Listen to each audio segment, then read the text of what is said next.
Hey, we're back with another episode of What's Tea with Tyra.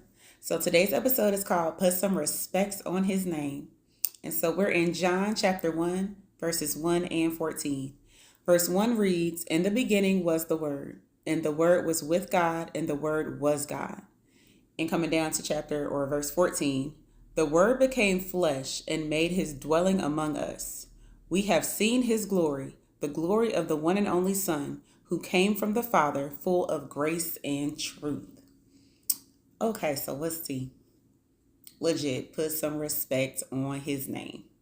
Like, think about the life of the Lord. I'm gonna jump right in. He came to be a human. He came in human flesh to come down and experience what it means to be a human. To laugh, to cry, to eat, to drink. He experienced all of that. And completely sinless in this sinful world. He was sinless. But he loved us enough not only to come as human flesh, do ministry for 3 years, then literally have to die for us. Like, that's amazing in itself. Not only did he do ministry, but he was humble.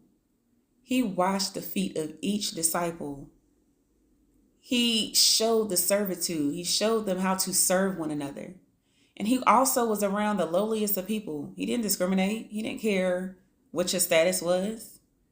He was with the woman with the issue of blood, or she touched him and he healed her. He said, no. We're not going to keep going. Who just touched me? And she was healed.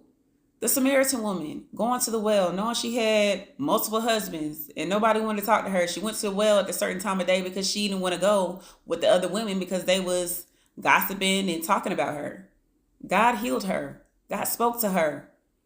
Like, put some respect on his name. And even with Judas, he knew Judas was going to betray him. He knew Judas was going to be the reason he was going to be on the cross. But he didn't go to Judas to be like, oh yeah, you got to go. You got to go. He didn't come against him. He didn't curse him out.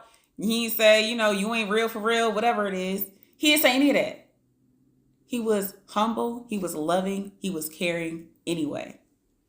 And then also, the Lord also didn't want that cup of suffering. He said to the Lord before the crucifixion, "Lord, please take this cup of suffering away from me."